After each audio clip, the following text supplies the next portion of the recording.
Hello दोस्तों। आज का बहुत ही इंटरेस्टिंग टॉपिक हम डिस्कस करेंगे जिन्हें बोलते हैं हम करंट अफेयर। और सबसे पहले हम आज के करंट अफेयर्स के बारे में चर्चा करेंगे। करंट अफेयर्स में आज की सबसे पहली चर्चा है कि दरबार मूक परंपरा जम्मू कश्मीर में बहाल की गई। पहली सुर्खी है ये आपकी। दूसरी सुर्खी है कि रूस ने पूर्वेस्तनिक मिसाइल का सफल परीक्षण किया है। तीसरा है कि न्यायमूर्ति सूर्यकांत सुप्रीम कोर्ट के 53वें न्यायाधीश बनेंगे। चौथी है कि गुजरात के कोटरा भादली में 4000 साल पुरानी सराय मिली है।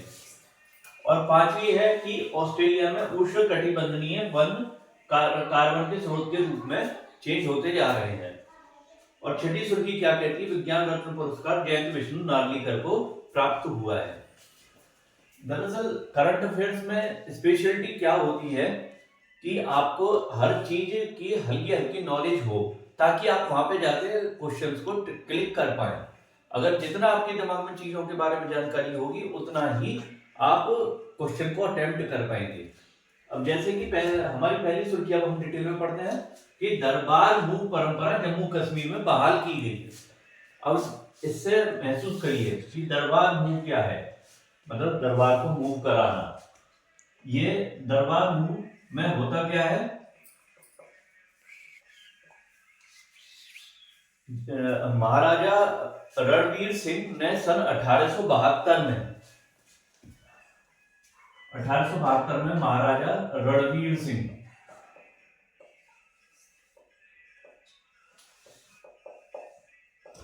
ने एक नई परंपरा चालू करी थी। उन्होंने कहा था कि गर्मियों में श्रीनगर जम्मू कश्मीर की राजधानी रहेगी और सर्दियों में जम्मू। और जैसे ही गर्मी और सर्दी आती थी वो अपनी राजधानी चेंज करते रहते थे। इसको बोला गया था दरबार मूक परंपरा, जो कि सन 2021 में बंद करा दी गई थी, जिसे फिर से 2025 में फिर से स्टार्ट कर दिया गया है। इसे बोलते हैं दरबार मूक परंपरा। अब हमारी अगली सुर्खी है कि रूस ने बुरवेस्तनिक मिसाइल का सफल परीक्षण किया है। बुरवेस्तनिक रूस के राष्ट्रपति व्लादिमीर पुतिन ने घोषणा करी है कि उन्होंने एटॉमिक मिसाइल बुरवेस्तनिक का सफल परीक्षण किया है। उनके अकॉर्डिंग इसकी रेंज ये 20,000 किलोमीटर तक की रेंज है इस मिसाइल की। बुरवेस्तनिक मिसाइल की रेंज है 20,000 किलोमीटर। लेकिन और जो बुरवेस्तनिक मिसाइल ने सफर तय किया है वो करा है 15 घंटे में 15 आवर्स में 14,000 किलोमीटर की रेंज तय करी है। ये रूस ने इसका एक सफल परीक्षण किया है। अब हम चलते हैं कि इंडिया में सबसे ज्यादा हाइपरसोनिक मिसाइल हमारी कौन सी होगी। इंडिया की हमारी सबसे ज्यादा हाइपरसोनिक मिसाइल है ध्वनि। ध्वनि मिसाइल हमारी हाइपरसोनिक मिसाइल है, ये ध्यान रखिएगा। अब हम चलते हैं हमारी तीसरी सुर्खी की तरफ कि न्यायमूर्ति सूर्यकांत सुप्रीम कोर्ट के 53वें न्यायाधीश बने। इससे एक सवाल ये बन सकता है, वेरी इंपॉर्टेंट टॉपिक है हमारा ये, कि हमारे 52वें क्रम के मुख्य न्यायाधीश कौन है।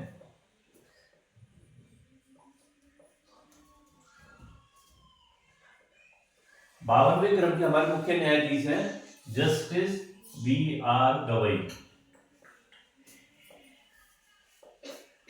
उनके बाद आपके 53वें क्रम के मुख्य न्यायाधीश बनेंगे जस्टिस सूर्यकांत शर्मा।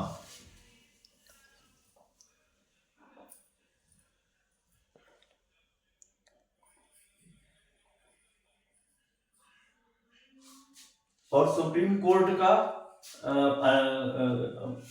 संविधान में कौन से आर्टिकल में दे रखा है क्लॉज, संविधान के आर्टिकल 124 में सुप्रीम कोर्ट का प्रावधान दे रखा है। ये चीज आपको ध्यान रखनी है। अब हम चलते हैं अगली सुर्खी की तरफ। अगली सुर्खी कहती है कि गुजरात के कोटरा भादली में 4000 साल पुरानी सराय मिली है। सबसे पहले हम देखते हैं कि सराय होता क्या है। पुराने टाइम में जब भी लोग बाग एक जगह से दूसरी जगह यात्रा करते थे तो अपने रुकने के लिए, उनके रुकने ठहरने खाने पीने के लिए कुछ जगह सराय बनाई हुई थी जहां पे वो विश्राम कर सकते थे। तो ये जो कोटा भादरी में 4000 साल पुरानी सराय मिली है, ये है हड़प्पा कालीन। अब इससे एक सवाल वेरी इंपॉर्टेंट ये बन सकता है, हड़प्पा कालीन में कि हड़प्पा की खोज किसने करी थी। हड़प्पा की खोज करी थी दयाराम साहनी ने।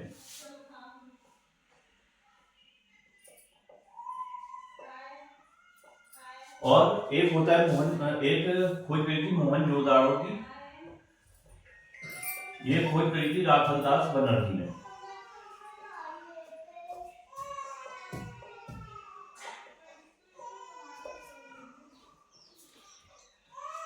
और इसके चारों दिशाओं में अलग अलग इसकी सीमा का निर्धारण किया गया था और इसकी सीमा से रिलेटेड कई बार सवाल पूछ लिए जाते हैं।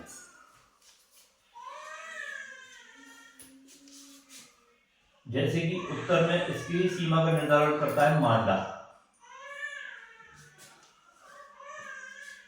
और ईस्ट में यह करता है आलमगीरपुर, इधर करता है सूत का गैंडोर,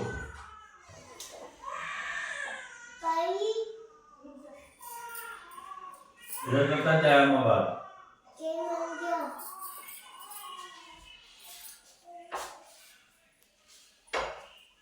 मांडा है आपका जम्मू एंड कश्मीर में, यह है आपका महाराष्ट्र में, आलमगीरपुर हो गया आपका मेरठ की तरफ यूपी में, और ये हो गया आपका सूत का गैंडोर। इससे रिलेटेड कई बार सवाल एग्जाम से पूछ लिए जाते हैं। अब अगली सुर्खी का हम डिस्कस करते हैं कि ऑस्ट्रेलिया में उष्णकटिबंधीय वन कार्बन के स्रोत में कन्वर्ट होते जा रहे हैं।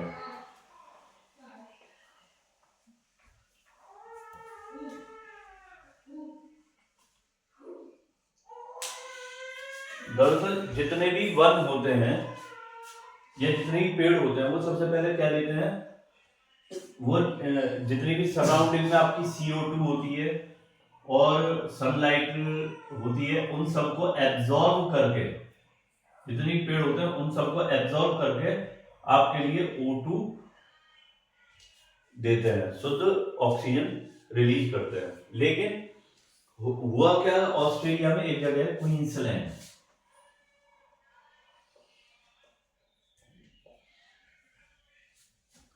क्वींसलैंड में वहां के जो वन है, उष्णकटिबंधीय वन है, वो सड़ने और गलने चालू हो गए हैं, जिसके कारण अब वो ऑक्सीजन तो दे नहीं पा रहे क्योंकि वो एक तरीके से मृत हो चुके हैं।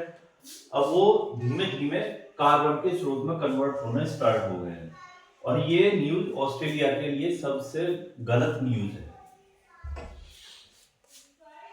अब हम अगले टॉपिक की तरफ चलते हैं, जिसमें ये कहा है कि विज्ञान रत्न पुरस्कार जयंत विष्णु नागलीकर को मिला है।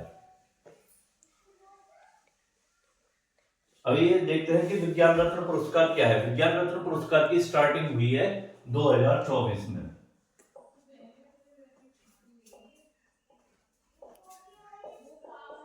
और ये पुरस्कार मिलता है साइंस, इनोवेशन, टेक्नोलॉजी समेत कम से कम 13 सब्जेक्ट्स में। और इस साल में जो पुरस्कार मिला है वो मिला है जयंत विष्णु नागलीकर को,